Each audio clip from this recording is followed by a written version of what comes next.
Chapter 9 A Change of Schools. No, I don't want to go to that school, I screamed. Chup kar ja, huh? Mom warned me. She did not want me to make a fuss about it, and so asked me to shut up. But why are you doing this to me? I retorted in anger. Because you have cleared the entrance exam for this school and now you will have to join it, she answered in a voice that was louder and sterner.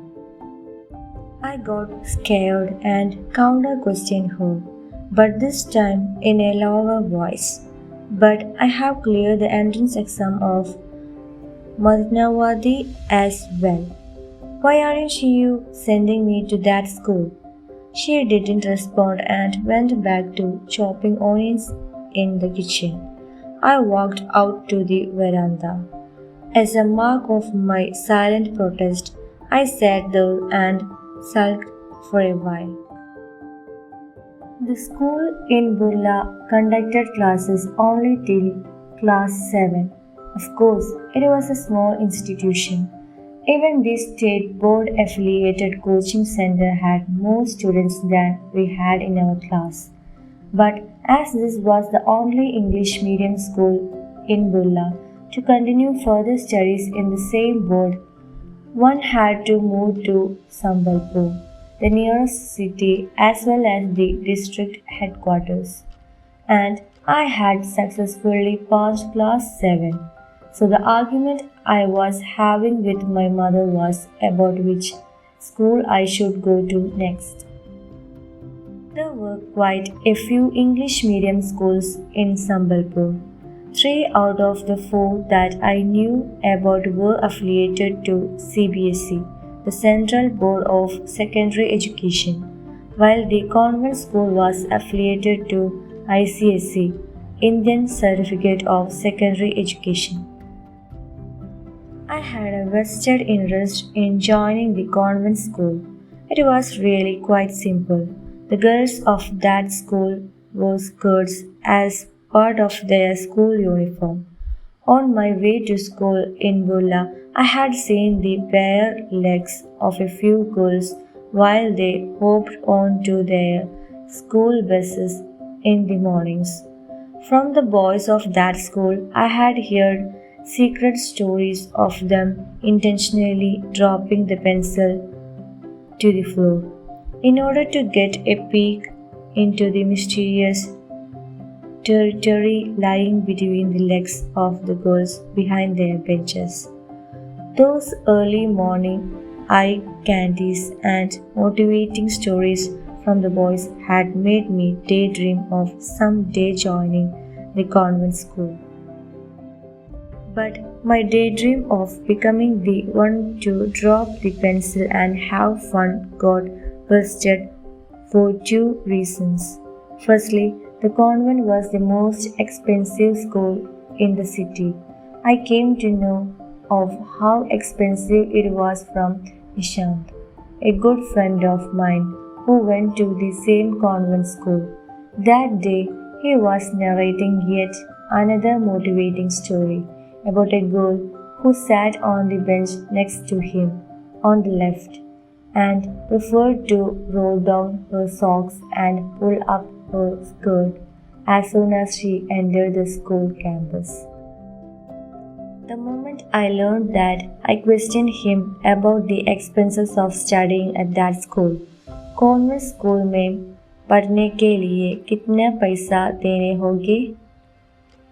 I pay 250 as my monthly fees, and the bus fare is another $100.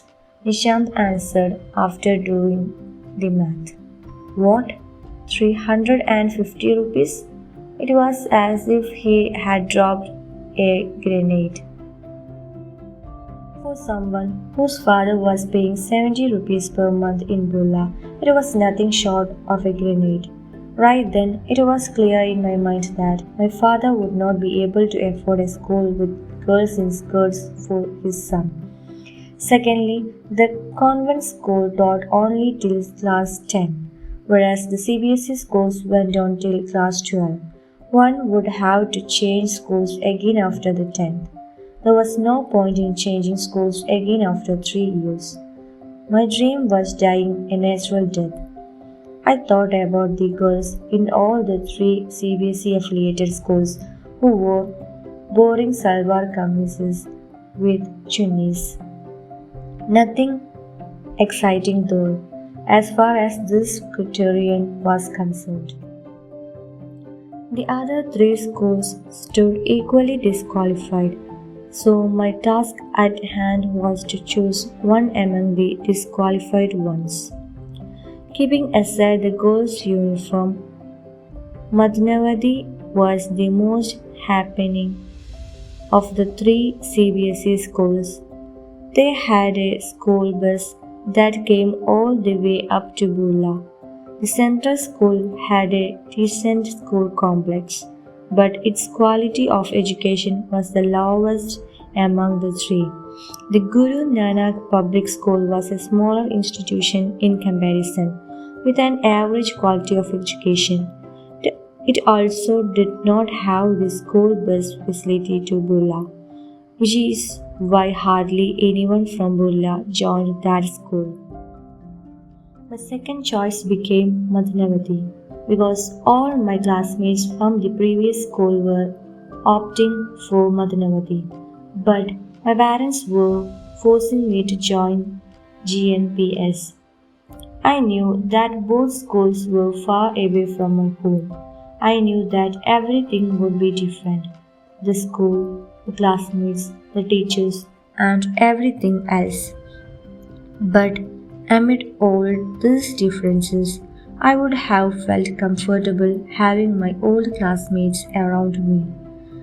Whereas at GNPS, I would be all alone, while all of them would comfortably go to school and come back in their school bus.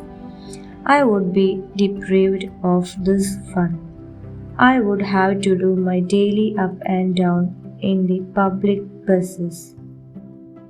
With all these concerns, I had been arguing with my parents, but at that age, I didn't have the guts to go against my parents' will.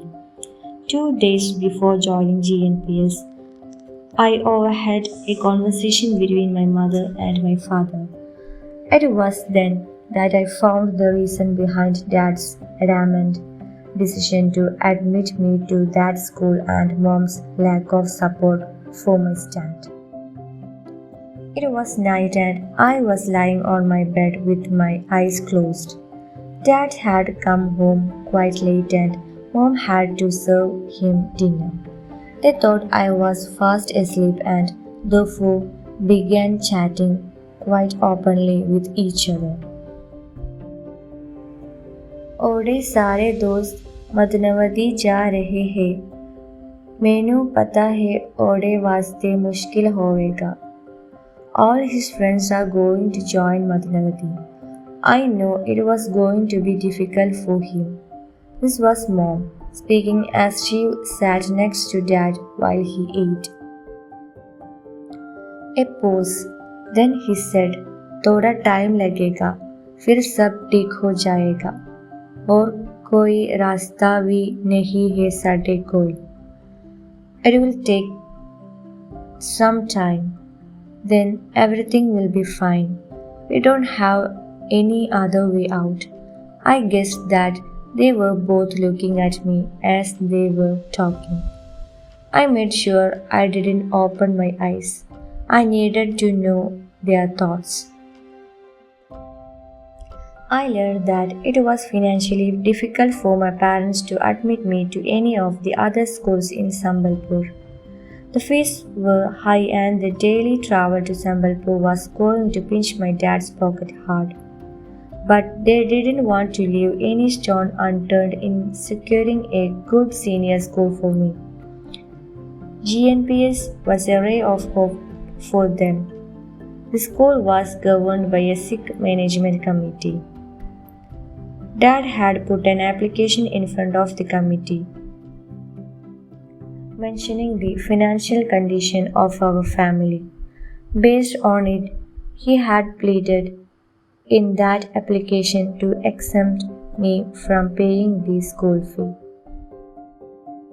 Given the fact that Dad was a priest in a Gurudwara and also taking our family's background into consideration, the committee, after holding multiple rounds of talks, had approved the application. That would save Dad 150 rupees a month, which was the school fee. In those days, this was a good amount of money to be saved. The moment I came to know the reason behind my parents' decision, I let go of my anguish and prepared myself to embrace GNPS as my next school.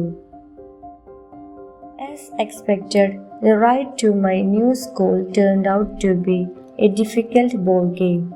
To reach the school was an ordeal by itself. The bus stand was a kilometer away from my home. On my first day at the new school, Dad had given me a ride on his bicycle till the bus stand. He had coordinated the timing of our getting to the bus stop with that of one of our neighbors, who used to go to Sambalpur for work every day.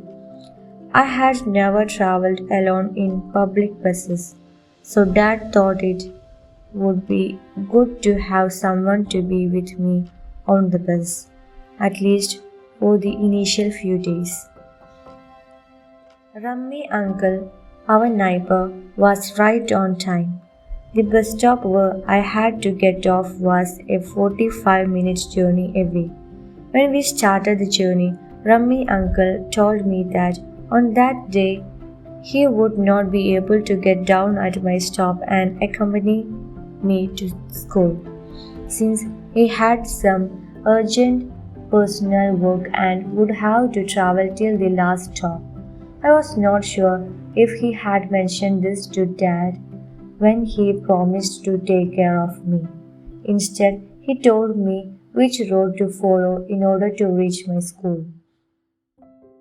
I was a little scared to be left all alone in an unfamiliar place. I got off at my stop and walked along the road that Rummy uncle had pointed out to me from the window of the bus.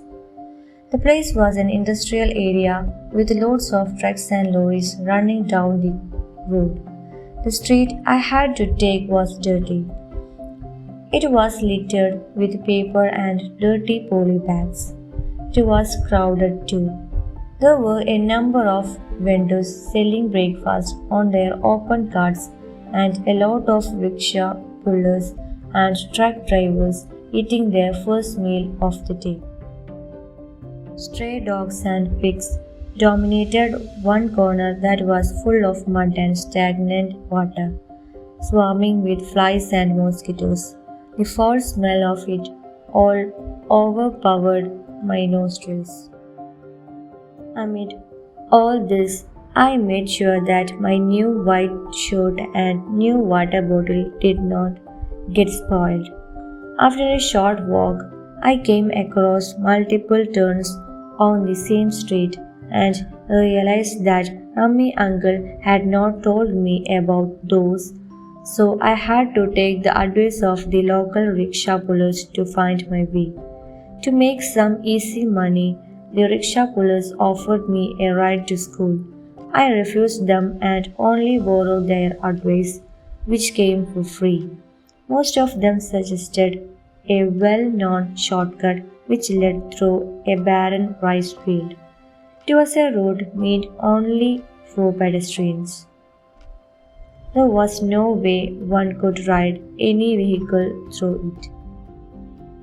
I followed the lane. Soon enough, I passed by a very tiny slum.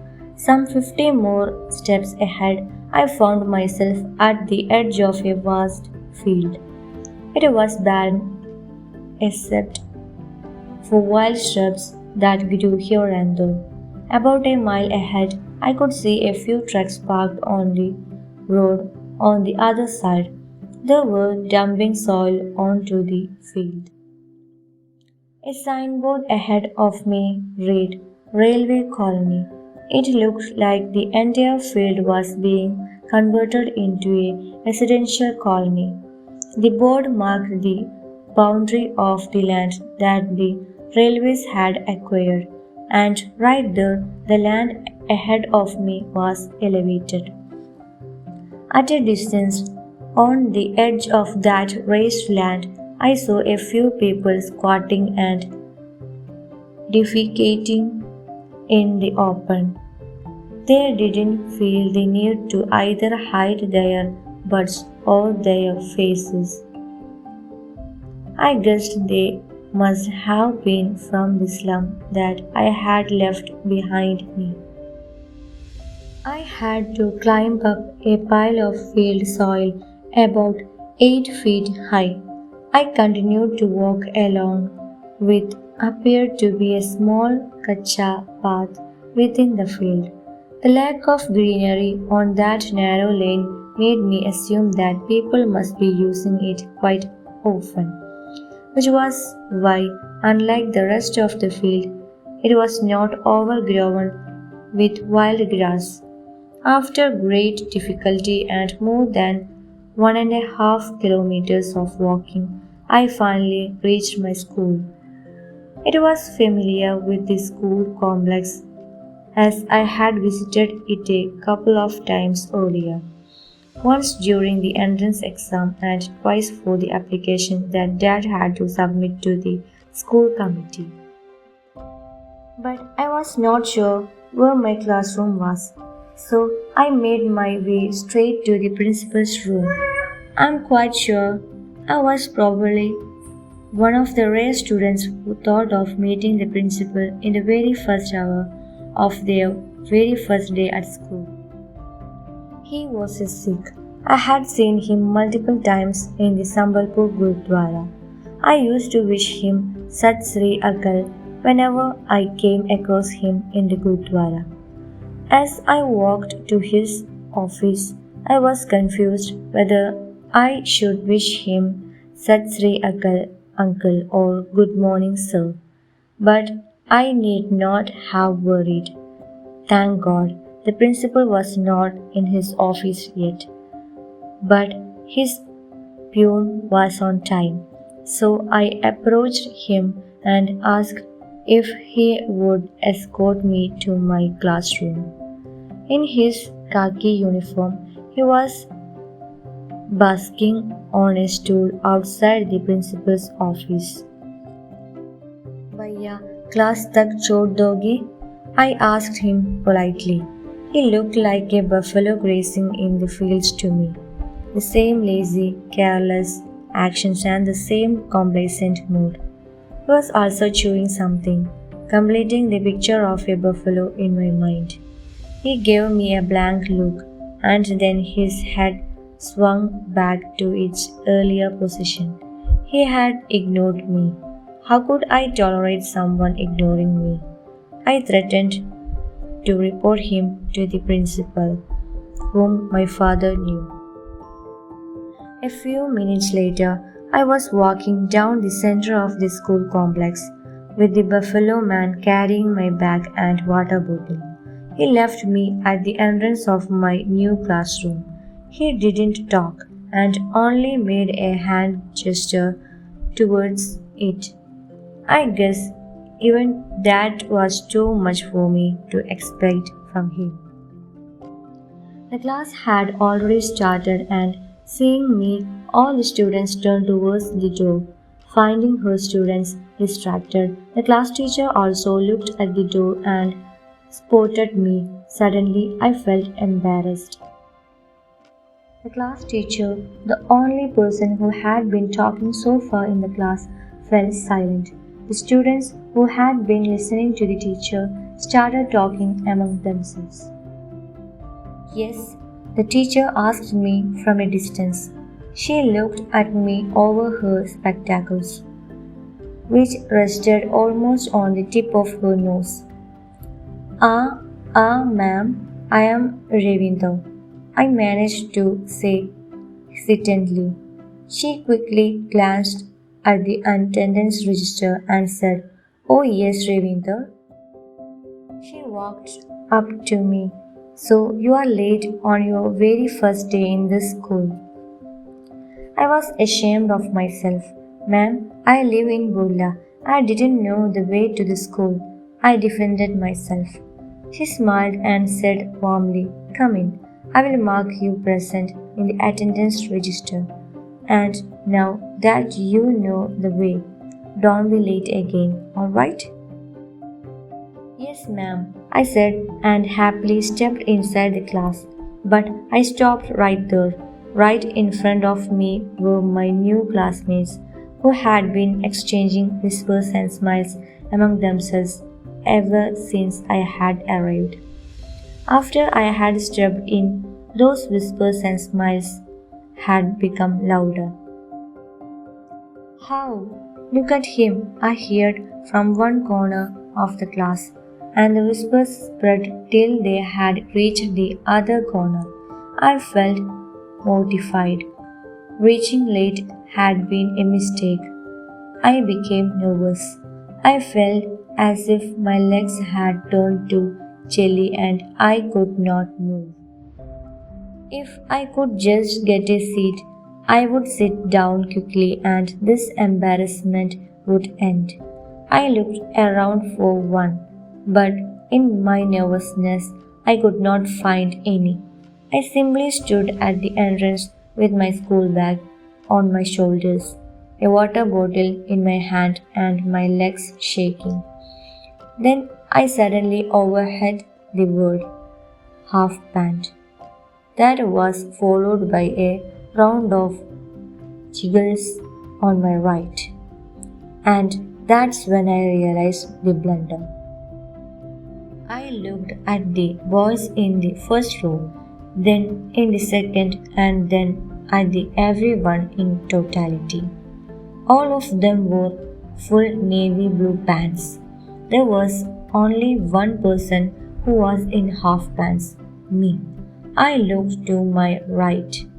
The girls had their legs covered demurely in salwars. The teacher wore a sari, so I was the only one brandishing my naked legs in the half pants that barely reached down my thighs. Not only was I the only boy who had offered a detailed view of his legs in the full public gaze of the class, but I guessed I was only the one in the entire school to do so, because in that moment of nervousness, I realized that even the buffalo man was wearing full pants. "Oh God, what do I do now?" I thought to myself. A sense of heavy shame bore down my back. In my mind, even the half pants I was wearing had fallen off.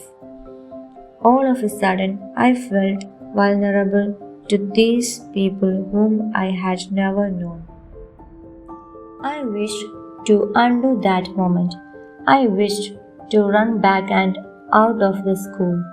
I wished to board the first bus back to Bulla. I wished to hide myself in my bed at home. But if wishes were horses, in my previous school, it was all right to wear half pants. I was not aware that an upgrade in schools had to come along with an upgrade of my pants as well.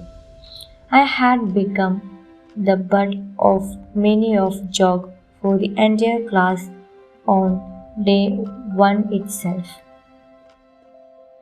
There, go there and sit next to Sushil. The teacher pointed towards a vacant seat in the last row, the rest which was occupied by girls. It was my ill fate that, out of all the seats in the class, I was asked to go sit in the one for which I had to walk down the aisle dominated by girls. How badly did I want a seat on the other side of the classroom, where most of the boys were seated. I looked for one but again found none of them empty. What happened? The class teacher asked. No, ma'am, nothing.